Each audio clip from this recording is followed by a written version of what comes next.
Welcome to OECD Podcast, where policy meets people.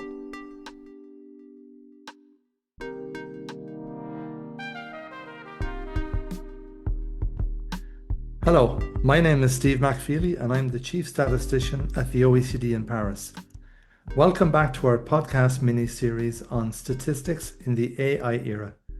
In previous episodes, we explored the perspectives of statistical offices and technology companies. Today we turn to a third perspective, government practitioners. Governments around the world are moving from discussing artificial intelligence to deploying it. In doing so, there are important questions facing those agencies. How can AI improve public services? How should governments govern the use of artificial intelligence? And how can they innovate and modernize using artificial intelligence while maintaining public trust? Of course, our interest in this podcast series is the intersection of AI with data, including official statistics and statistical governance. So today our guest is Eleonore Fournier-Tombs, Chief AI Officer at New York State. She oversees AI strategy and governance across one of the world's largest public administrations, serving nearly 20 million residents through more than 50 state agencies. Before joining New York State, Eleonore led the United Nations University's AI Policy Lab and worked extensively on AI governance and anticipatory action. So Eleonore, you're welcome to the podcast.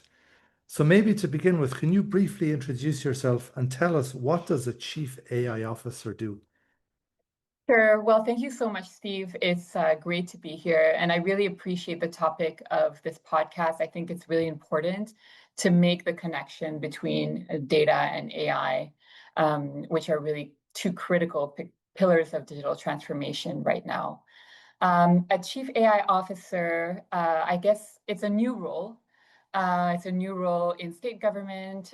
Chief AI Officers are now being hired across the different states in the United States, as well as in different countries. And basically the role of a Chief AI Officer is the responsible deployment of AI across the state.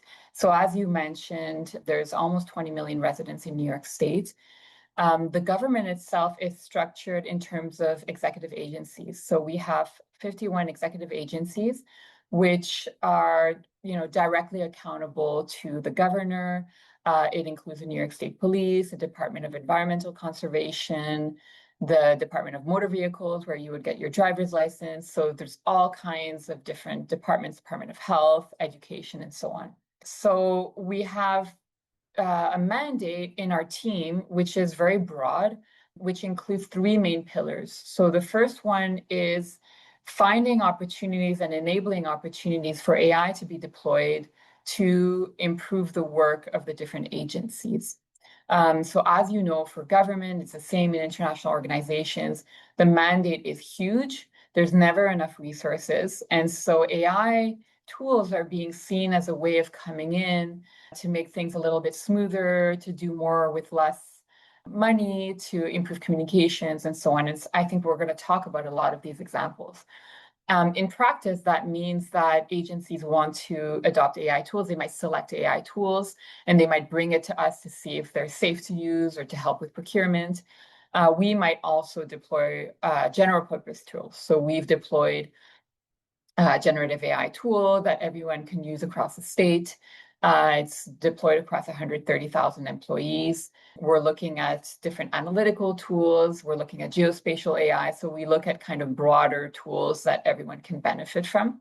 And then a big other component is the governance element. So as you know, AI tools are considered very tricky from a governance perspective. And so we follow the NIST AI risk management framework, which is the governance tool in the US, which has a lot of similarities to the EU AI Act in the sense that it's a risk-based approach. And so we provide clear guidance for the agencies to conduct risk assessments to determine what is a level of risk of their deployment, how they can mitigate that risk. And there's a couple of different principles that they're going to go through. So thinking about human oversight, thinking about accountability, transparency, fairness, bias, those kinds of things. So that's what a chief AI officer does, manage all of that portfolio, and just ensures that there's a lot of communication and that we can deploy AI safely across the government. So we're going to come back to some of those issues, I'm sure, during the interview, but many of our listeners have probably never met a chief AI officer before. So what does your typical day look like? I mean, who are you interacting with? Is it like the governor, the mayors, or is it with technology companies, or who? Like, what are you doing? So that's a great question. So I work inside of the IT agency for the state, which actually has some similarities to my first job at the UN, because I worked at OICT at the UN, which is also the IT agency. I work for the IT agency. My peers would be the Chief Information Security Officer, CISO, the Chief Technology Officer. So those are my peers. So I'm part of a technology C-suite that reports to the Chief Information Officer, and he is part of the cabinet for the governor's office. The governor has Kathy Hochul. She has a technology team that we interact with on a regular basis, at least once a week, to make sure that what strategy I'm adopting is aligned with the desires of the governor and the policymakers. So I interact with them. We also have a kind of distributed system of deploying technologies, which is through something called Deputy Commissioners of Technology, which are like mini Chief Information Officers. So they're technology leads for every agency. We meet more than once a week, where I can share information and updates and walk them through different processes and take requests. So on any given day, a Deputy Commissioner of Technology might come to me and say, our agency really wants to adopt this AI tool. What do you think? How can we make this happen? And so we have these processes that we can take the agencies through. In the case of very kind of big agencies or high-risk use cases, we might offer a more engaged approach. So I might bring in my team and say, we're going to work with them to do the risk assessment, or they have a specific need in terms of data governance issues that we need to work with them to resolve before they can deploy that AI tool, and then we'll work together. Today, my team is actually, most of my team is engaged in a hackathon. So we are testing out, doing a kind of big pilot across our agency of Claude Code and various coding tools. And so they're doing a hackathon with different developers and engineers across our agency to better understand how to use the coding generative AI tools for the state. And so it's our second one, and it's quite exciting. So that's a big part of our team. The other part of our team today is managing some of the leadership training that we're going to undertake. So we're doing some trainings for the technology leaders across the state on how to deploy AI in a high-risk, highly scrutinized environment. And we have some educational partners that we're working with, and we're trying to find the right dates and the right speakers. So that's some examples of what's happening today. Okay, so that last point, I want to connect that last point with the first of the three pillars you mentioned, which was the opportunities. If it's probably an impossible question, but if I asked you, what do you think is the biggest opportunity you see for artificial intelligence across state government? And maybe conversely, what's the biggest risk as well? Well, I see a few buckets of opportunity. I think one of the big opportunities is addressing the bureaucracy. So the state, very similarly to any international organization that we've worked at, has a lot of rules, a lot of paperwork, a lot of reports that need to be analyzed, and offices that need to make sure compliance. They also manage a lot of data coming in from people that receive services from the state. So there's cases that can come in. For example, if you make a human rights claim, for example, or an environmental protection claim, those cases are going to come in. Typically, these cases all have pretty long backlogs. And so one of the mandates is to say, how can we use AI to accelerate the delivery of services, so clear the backlog of these cases? So all of that kind of very paper-based work can really be accelerated with AI tools, maybe do some preliminary analysis, help accelerate people, help them with understanding the policies that they need to follow and so on. Another area of work is that the state is in a constant cycle of code modernization. So, infrastructures, architectures get built on a certain code base that becomes deprecated. Everything is on mainframes, and then that needs to be moved to a different system. And that's a continuous process as technology evolves. So there's a huge opportunity here for code modernization with the generative AI tools. So typically, if you want to convert one code base into a different language, potentially do some migration of your data, that can take 2 to 3 years. It can take hundreds of millions of dollars. And so we're looking at efficiencies there where these processes can be done in a much faster way. So I see that as another area of really huge potential. And I think the last one is a little bit more on the predictive analytics side than generative AI, which is connected to what I used to do at the UN, and which is around more data-informed decision-making, making predictions. We're doing a lot of work in geospatial AI to better understand how to manage things like state parks and environmental conservation. And so I feel like there's a lot of opportunity there to do data-driven decision-making. You mentioned paper-based, so I'm assuming, but maybe wrongly, that most of the data that you're dealing with isn't actually paper. It's digital information. So as governments try to deliver services, I'm assuming that New York State must be dealing with a vast array of data and information, maybe some official statistics. So from your point of view, what does good information, what does good data look like to you? Like what are the critical characteristics that you're looking for so that it will feed your AI models? To your first point, yes, I've mentioned paper a few times. I do mean, in most cases, this is actually more PDF-based, digitized, but there's still a lot of kind of unstructured data in the state, forms, this kind of PDFs and folders, that kind of data that really can be better structured and also analyzed by generative AI tools. From my perspective, I think that what constitutes good data, it definitely varies.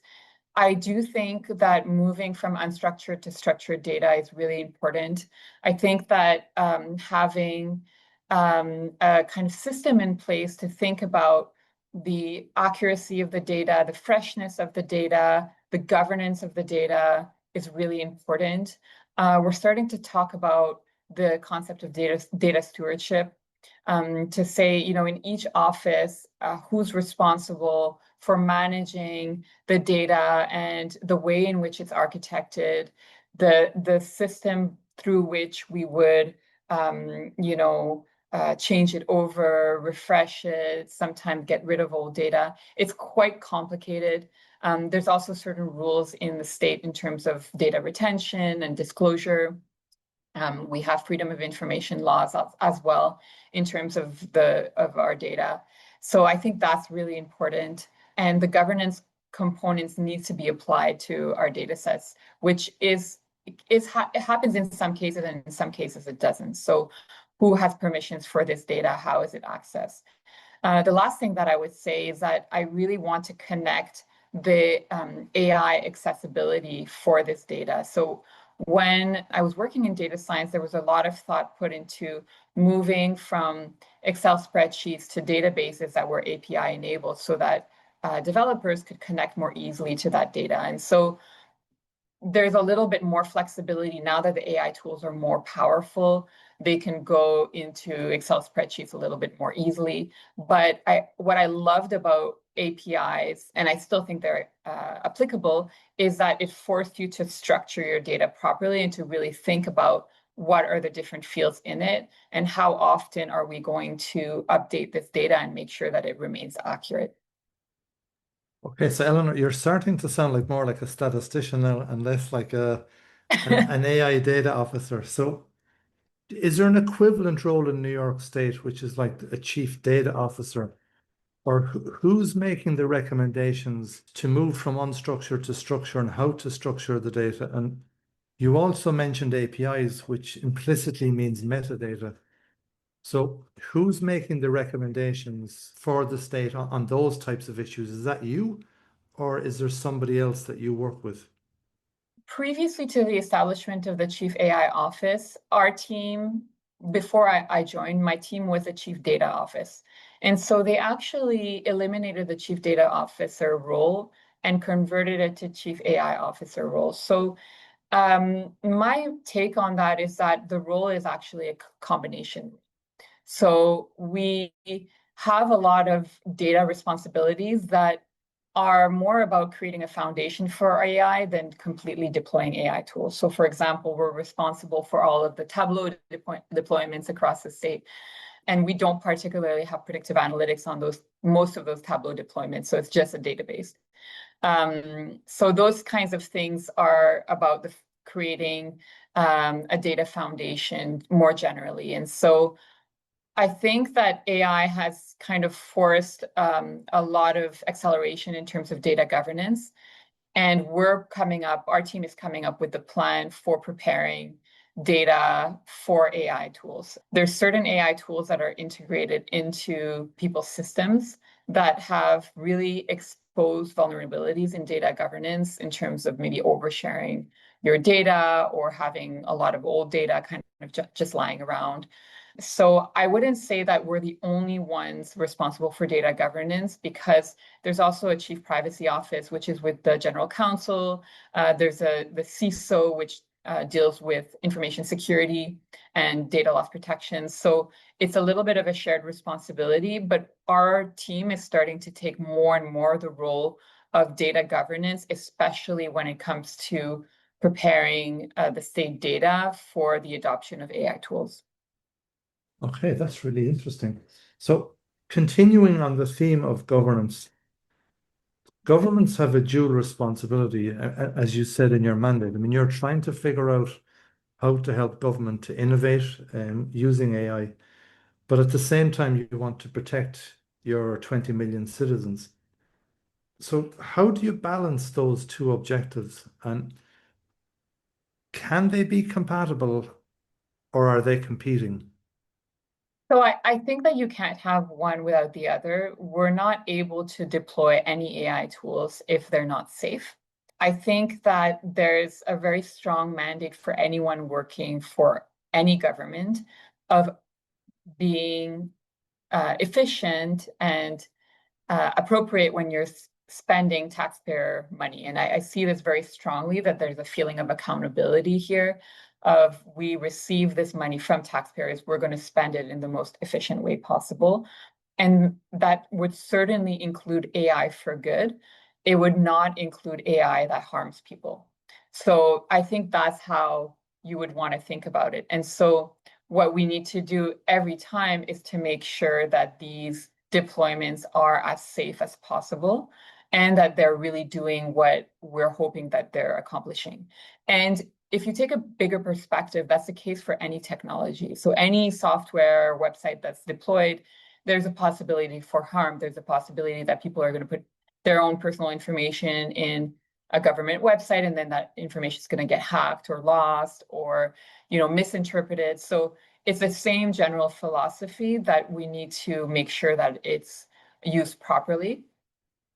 But because AI is a new set of technologies, it's very powerful, it's very complex, and there's a huge amount of scrutiny. We just need to be even more careful, and we're kind of redeveloping or developing the governance systems from scratch. So that's what makes this so interesting and kind of so so tricky. I think in New York State, it's one of the places where there's maybe the most public education also in terms of AI and its risks. A lot of the early thought leadership on AI risks and governance came from academics in universities across the state, and they're very vocal. There's very strong interest groups as well that are quite educated and really understand the potential risks, especially in terms of bias and inequality, environmental risks, and so on. And so we need to make sure that we really communicate what we're doing and also understand what is coming in from the constituents and from the different interest groups so that we can, deploy appropriately. So you've mentioned a number of terms. So, there's AI for good, there's responsible AI, there's AI governance. All of these terms, I think, are there to try and convey the sense of trust. So I'm just wondering from your job, what kind of steps are you doing? Like, how much is the issue of trust featuring in your day-to-day job? I mean, how much time does that occupy, and what explicit steps do you do other than the labels to try and protect and build trust with your public? Well, I think that it's a question of communication. One of the big vehicles for building trust is our acceptable use of AI policies. So when deploying AI tools, every agency has to follow certain regulations, so certain principles, and that's human oversight, transparency, and fairness and equity, and a few other elements. So, for example, from the transparency perspective, every year, the agencies that are using AI that impacts the public, and we have a definition around that and lots of conversation around that, they have to, through our office, they publish those AI tools in an inventory that's on the Open Data website. So that's one way of communicating to the public. We've done now an implementation handbook, which is really translating this policy into concrete steps. And we're moving that handbook into a governance dashboard that will allow us to always see what is the state of AI deployments across the state, what are the use cases, and then what are the risk levels. So through that, we're able to say, help agencies assess whether they have high-risk use cases, move from a high-risk use case to a medium-risk use case, so move towards risk mitigation and provide recommendations to improve the trust that constituents might have. But I would say that it's not just making sure that constituents trust us, but really more thinking about being compliant and safe and trustworthy ourselves. And so I think we need to go through those different steps. And finally, we're doing a lot of training across the state workforce. Our office talks a lot to the different groups inside of New York State, for example, the unions that might be concerned about the impact of AI on the state workforce. We also are organizing some public-facing events, for example, a Responsible AI Summit in New York City that we're going to be working on. So all of these kinds of way of having more open conversations about the way in which we want to deploy these tools in the government. So you mentioned the unions, and this is perhaps an unfair question, but in the public debate, there's a lot of discussion around the impact of AI on the labor force. Yes. Any thoughts on that? And does your role stray into that kind of issue about what's AI going to do, either in job destruction or possibly even job creation? Yes, so my role is looks into that as it relates to the state workforce. So the 130,000 people that work for the executive agencies, and maybe a little bit more broadly, if you take all of the state agencies more broadly, it's about 200,000 people. And so a big topic of conversation anytime we do any consultation internally will be, how will that impact my job? And it's something to really consider when we're saying we want to improve efficiencies, but we don't want people to lose their jobs. So the vehicle through which to do that is to think about the impact and have a lot of analysis on the impact on individual people's jobs and how to upskill and adapt the workforce for AI. I do think that the processes take some time because of the other issues that we've discussed, like data governance, and there's a complexity. And so these changes are not happening tomorrow or today. It's going to happen over the course of a few years. So we do have time to train the workforce and to make sure that we're working with different groups inside of the workforce to understand the impact. So the unions will be one of the groups. There's a diversity committee. There's all kinds of different groups that we have to speak to. Generally, the perspective is not to make things more efficient by replacing state workers. The idea is to be able to deliver better services, to be faster, to be more efficient, that people have, better outcomes, constituents have better outcomes at the end of that. And because in any public institution, I think the mandate is almost limitless. I don't think we'll ever get to a point where everything is just so incredibly smooth that we don't need anybody to work there anymore. I think in an ideal scenario, we just improve with the resources that we have. We improve the experience of people in relation to the services that they receive from the government. That would be a really great outcome. So to get to that, I think it does take a lot of analysis and conversation and a lot of training. We have a mandatory training now, so anybody who's getting on their state computer, anyone who gets a generative AI tool now, they have to do a training so that they understand basic AI literacy, ethics, prompting. And over time, we're going to be doing more and more of these training initiatives. And we're partnering with some of the unions as well to provide some specific trainings so that people in the state are partners in adopting and figuring out how to use these tools. When you were describing your job earlier, you're the chief AI officer, but effectively you're kind of also partly a chief data officer. Do you have any advice for the official statistics community? Because you're kind of at the bleeding edge of implementation, but many of the issues that you're facing are the same, I think, that effectively national statistical offices are facing. So are there any do's and don'ts or recommendations that you would have even at this stage? Yeah, I mean, I think that the official statistics offices were really a precursor to this kind of work, and so I think there's lessons learned both ways. I do think that because of the size of the mandate, I think one of the most important tools that I have is the decentralization of governance and of deployment. So my office, at the moment, we only have 15 people.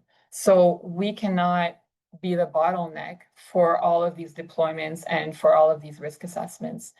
At this stage, we launched a new risk assessment tool, and we already got 100 requests in the first week for different AI tools across the agencies. And so the model that I think comes also from data governance, which is the data stewardship model, is a decentralization model. And I think the idea that we have is to work through the deputy commissioners of technology, so the technology chiefs for every agency, and make sure that they are the ones that are figuring out what their agency needs in terms of AI. They're the focal points, and they also are responsible for the risk assessments. And then those come to us, and we get involved when it's very critical or very large or very high risk. And so I think I would think about this kind of decentralization and empowerment model as something that's really necessary also for data, and is, I think, even modeled after what's used in data governance. Eleanor, this has been really, really interesting. But before we go, let's finish with a future-looking question. Imagine you're at the end of your career, whenever that may be, and you're looking back over your time as chief AI officer. What do you think is likely to have been the biggest change in government because of artificial intelligence?